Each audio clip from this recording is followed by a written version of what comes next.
Gold trusted gold buyers. మీరు తాకట్టు పెట్టిన బంగారాన్ని విడిపించి ఈ రోజు ఉన్న మార్కెట్ ధరకు కొనబడను. నమస్కారం, వెల్కమ్ టు ఐ డ్రీమ్. ధర్మ మార్గం విత్ విజిత కార్యక్రమానికి స్వాగతం.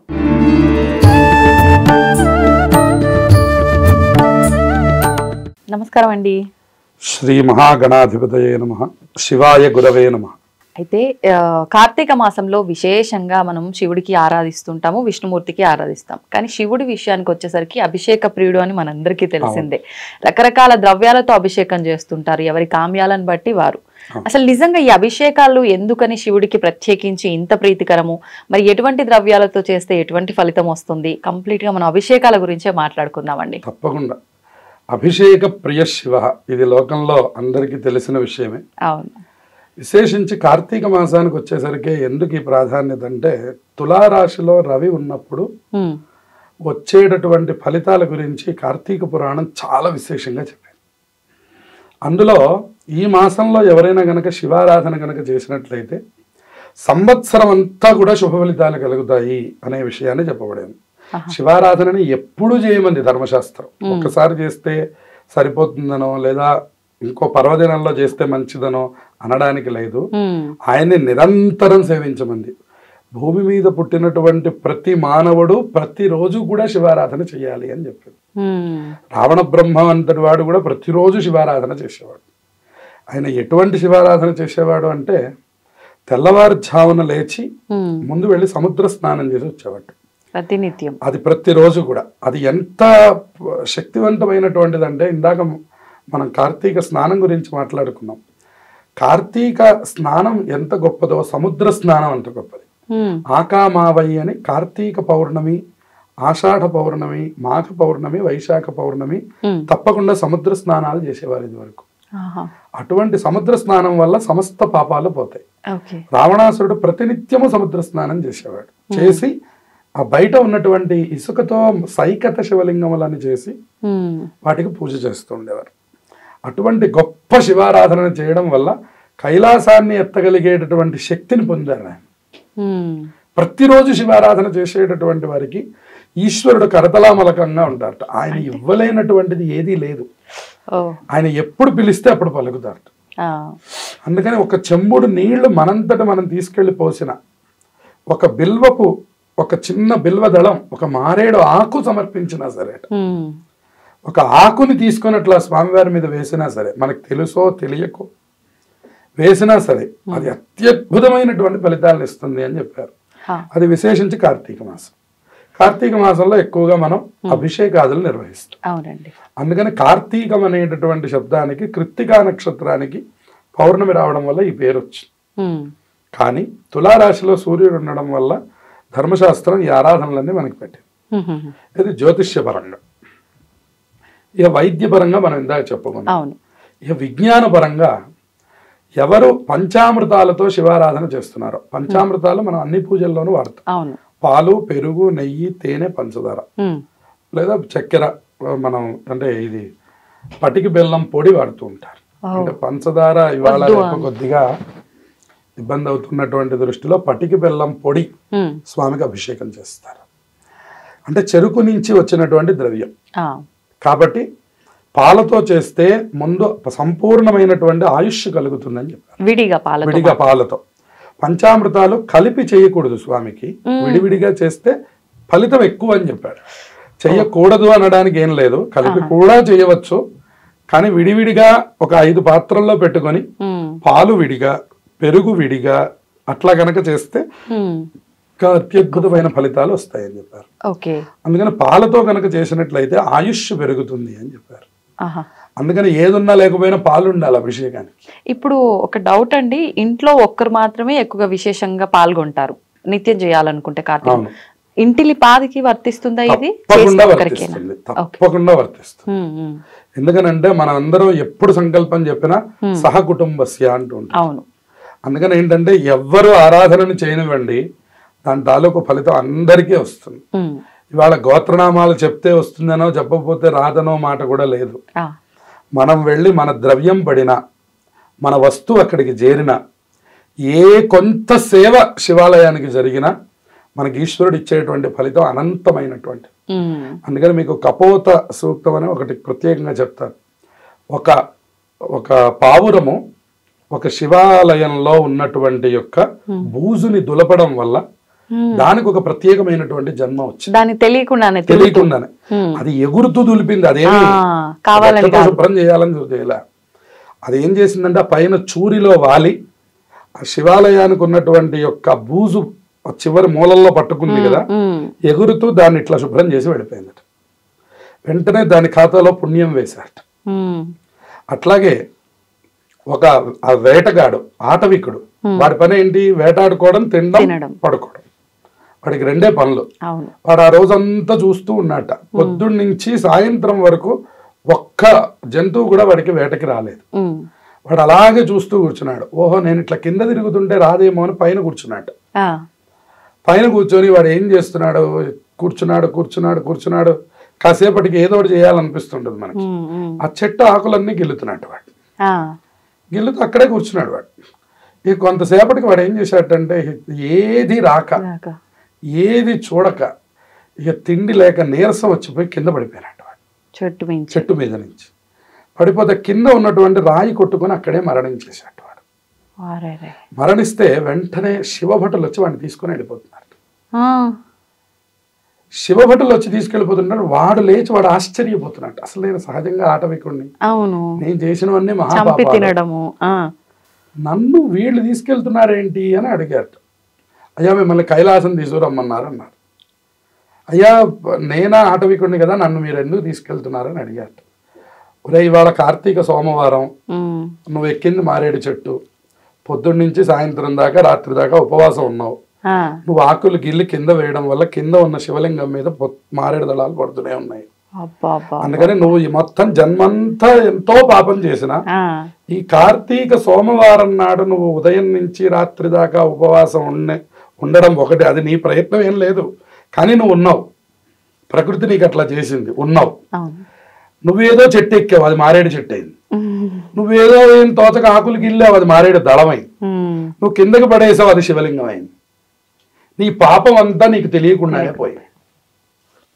కాబట్టి నిన్ను కార్తీక సోమవారం ఇంత శివారాధన చేసినటువంటి నిన్ను యమభటులు దర్శనం చేయలేరు, అందుకని నిన్ను మేం తీసుకెళ్తున్నాము అని శివభటులు కైలాసానికి తీసుకొని వెళ్ళారు. అందుకని మన ప్రయత్నం ఉండడం మంచిది.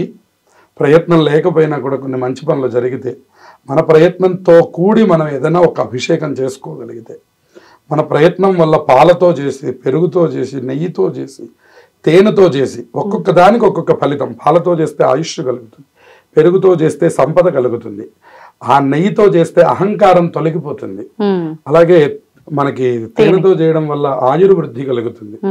అంతేకాకుండా పంచదారతో చేస్తే కుటుంబ సౌఖ్యం కలుగుతుంది, చెరుకు రసంతో చేస్తే దృష్టి దోషములు తొలగిపోతాయి, కొబ్బరి నీళ్ళతో చేస్తే మనశ్శాంతి కలుగుతుంది, అలాగే గరిక నీరు ఉంటుంది, గరిక నీళ్ళల్లో వేసి చేస్తే ఇంట్లో ఉన్నటువంటి పిల్లలు అభివృద్ధి చెందుతారు, పసుపు నీళ్లతో చేస్తే ఎవరికైనా వివాహాలు కావాలంటే వివాహాలు జరుగుతాయి, కుంకుమ నీళ్లతో అభిషేకం చేస్తే మనకి ఉన్నటువంటి శత్రువుల యొక్క నాశనం కలుగుతుంది, గంధంతో అభిషేకం చేస్తే అందరికీ కూడా సంపూర్ణమైనటువంటి శుభయోగాలు కలుగుతాయి. ఇలా ఒక్కొక్క అభిషేకానికి ఒక్కొక్క ప్రాధాన్యత. విభూతితో కనుక చేసినట్లయితే అష్టైశ్వర్యములు సంప్రాప్తిస్తాయి. విభూతితో చేసిన, విభూతి నీళ్లతో చేసిన అష్టైశ్వర్యములు సంప్రాప్తిస్తాయి. ఇలా ఒకటి కాదు, 108 ద్రవ్యములు ఉన్నాయి. ఇవి మనకి నిత్యము ఉండేటువంటి ద్రవ్యాలు చెప్పుకున్నాం. కాబట్టి ఒక్కొక్క దానికి ఒక్కొక్క ప్రాధాన్యతనిచ్చాడు.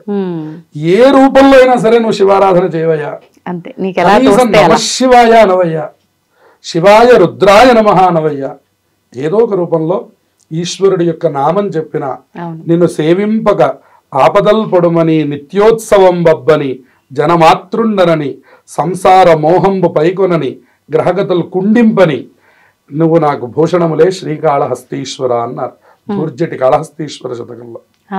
నువ్వు నిన్ను సేవించడమే నా లక్ష్యం, దానివల్ల కొన్ని ఇబ్బందులు కలుగుతాయి, ఎవరో నన్ను తిడతారు, అందువల్ల శివారాధన ఆపేస్తుంటారు కొంతమంది, నాకేదో కలిసి రాలేదనుకుంటారు.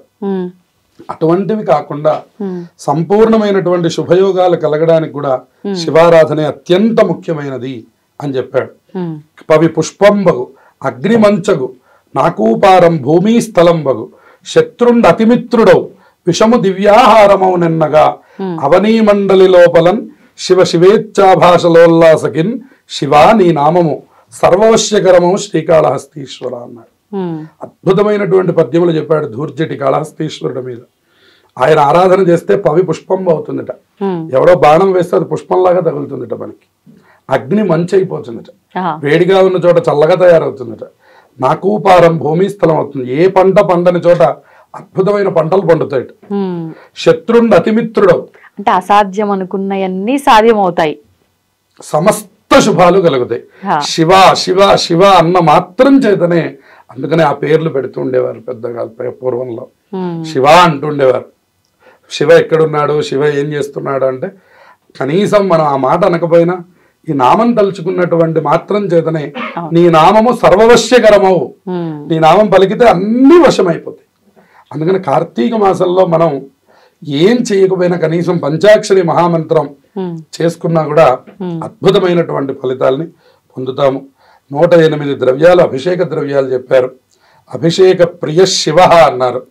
కాబట్టి శివారాధనని భృగు మహర్షి శాపం వల్ల విగ్రహానికి ఆరాధన లేదు, కేవలం లింగ రూపంలోనే ఆరాధన ఉంది. కాబట్టి విగ్రహాలకి కళ్యాణం చేస్తారు కానీ విగ్రహాలకి అభిషేకం చేయరు. కాబట్టి అభిషేకం అంతా లింగ రూపంలో జరుగుతుంది. ఆ లింగాన్ని శంకరాచార్యులు వారు చెప్పారు, ఆ పీఠం అంబమయం సర్వం శివలింగ ఇష్ట చిన్మయం. కింద ఉన్నటువంటి పీఠం అంతా అమ్మవారట, మళ్ళీ మీరు అమ్మవారిని పెట్టక్కర్లా. పీఠం అంబమయం సర్వం శివలింగ ఇష్ట చిన్మయం, పైన ఉన్న లింగాకారం మాత్రం శివుడు.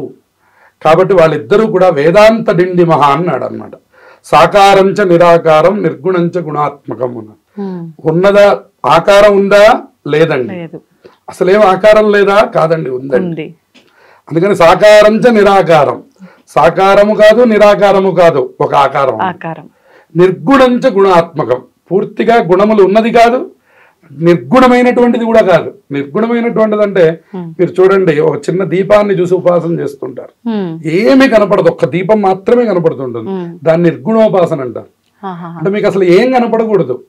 స్థాయి ఎక్కడికి వెళ్ళిపోవాలని చెప్పారంటే ముందు విగ్రహం చూస్తే గానీ అసలు పూజ చేయబుద్ధి కాదు, తర్వాత నుంచి లింగం చూస్తే పూజ చేయగలుగుతున్నాం.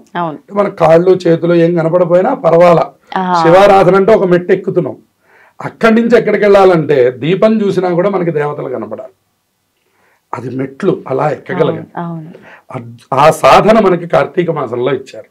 అందుకని ఒక్కటే ఆరాధన జరగదండి, మనకి ఎవరు ఏ రూపాన్ని కొలిచే వాళ్ళైతే ఆ రూపాన్ని ఆరాధన చేస్తారు. కార్తీక మాసంలో సత్యనారాయణ వ్రతాలు చేస్తారు, కార్తీక మాసంలో వనభోజనాలు చేస్తారు, కార్తీక మాసంలో శివారాధన చేస్తారు, కార్తీక మాసంలో అఖండ విష్ణు సహస్రనామ పారాయణలు చేస్తారు. కార్తీక మాసంలో చెయ్యనటువంటి ఆధ్యాత్మిక పని లేదు. అందుకని పరిపూర్ణ ఆధ్యాత్మిక మాసం కార్తీక మాసం. అందులో శివుడు చాలా ప్రత్యేకం. శివాయ గురవే నమః. శివుడు అందరికంటే మొట్టమొదటి గురువు దక్షిణామూర్తి రూపంలో, కాబట్టి ఆయనే మొట్టమొదటి వాడు. కాబట్టి సృష్టి మొత్తానికి కూడా మొదలు ఎవరు అని అడిగారు. సామవేదం వారు చాలా అద్భుతమైన వాక్యం చెప్పారు. ఒకళ్ళు అడిగారు, అయ్యా అన్నన్ని లీటర్ల పాలు పోస్తున్నారు, అన్నన్ని లీటర్ల పెరుగు పోస్తున్నారు, దాని బదులు ఎవరికైనా ఇస్తే భోజనం చేస్తారు కదా అని అడిగారు. ఇప్పుడు సామవేదం వారు చెప్పిన మాట చాలా అద్భుతమైనటువంటి, మనం వృక్షం నుంచి పండు తినాలి అంటే మనం కొమ్మల మీద నీళ్లు చల్లకూడదు, కొమ్మలకి మూలమైనటువంటి వేళ్ల దగ్గరలో నీళ్లు పొయ్యాలి. ఈ నీళ్ళు ఇక్కడ పోస్తుంటే ఫలం అక్కడ ఇస్తుంది ఏంటండి, దీనికేం బుద్ధి లేదా, నీళ్ళు ఎక్కడ పోసామో అక్కడ తినాలి కదా అని అంటే అది మన మూర్ఖత్వం. అలాగే సృష్టి మొత్తాన్ని కాపాడుతున్నటువంటి యొక్క శివుడు, ఆయనకు అభిషేకం చేస్తే సృష్టి మొత్తానికి ఉపయోగం అనుకోవాలి. కానీ లీటర్ల నీళ్లు పారబోస్తే అదేదో వాడికి అన్నం దొరకట్లేదంటే మరి రోజు అన్నం ఇస్తున్నావా వాడికి, మరి ఈ మాటలు ఎందుకు మనకి? అందుకని మనం అనేవాళ్ళం ఎవరం రోజు అన్నం పెట్టేవాళ్ళం కాదు. మరి పాలల్లో మాత్రమే మనకి ఈ విధానం కనపడినప్పుడు పాలల్లో అభిషేకం చేసి తీసుకెళ్లి అన్నం పెట్టు, ఆ మాట శివుడు కాదనలేదు కదా. అందుకని ఏంటంటే ఇదేదో అభిషేకం చేస్తే ఇన్ని లీటర్లు చేయకూడదు, కొద్దిగా చెయ్యాలి, ఎక్కువ చేయకూడదు అంటే వాటికి నిమిత్తం ఏమీ లేదు. ఎంత అభిషేకం చేస్తే ఆయన అంత ప్రీతి చెందుతాడు. శుద్ధ జలంతో చేస్తే శుద్ధమైన మనస్సు వస్తుందట ముందర. మనం అందరం ప్యూరిటీ అనుకుంటూ ఉంటాం, స్వచ్ఛమైన మనిషి అనుకుంటూ ఉంటాం. మంచి నీళ్లు తెచ్చి అభిషేకం చేయమన్నాడు. శుద్ధ జలంతో కూడా ఉంది స్వామికి అభిషేకం. ఏమీ తోచకపోతే ఒక రాగి చెంబులో నీళ్లు తీసుకెళ్లి అభిషేకం చేయవచ్చు. ఏ రూపంలో అయినా ఈశ్వరుణ్ణి సేవించవచ్చు. అలా స్వామిని సేవించగలిగే మాసం కార్తీకం కాబట్టి అందరూ ఈ మాసంలో శివుడికి ఎంతో కొంత, ఎవరు ఒక చెంబుడు నీళ్లు పోస్తున్నారో, ఎవరు ఒక మారేడు దళం ప్రయత్నపూర్వకంగా సమర్పిస్తున్నారో వాళ్ళకి శివద్వారాలు తెరుచుకుంటున్నాయి, వాళ్ళు సహజంగా కైలాసం వెళ్ళిపోతున్నారు అని మనం ఇందాక కథలో చెప్పుకున్నట్టు అద్భుతమైనటువంటి ఫలితాలు పొందగలిగినటువంటి మాసం కార్తీక మాసం. అందున సోమవారాలు మరింత విశేషం. అందున ప్రతిరోజు కూడా మనం సాయంత్రం పూట ఆ శివాలయాన్ని సందర్శించవచ్చు. దాని ద్వారా అద్భుతమైనటువంటి శివ అనుగ్రహం అందరికీ లభిస్తుంది. ధన్యవాదాలండి. శుభమస్తు. Sir, one life lesson what medicine has taught you. Whatever you can do without expecting.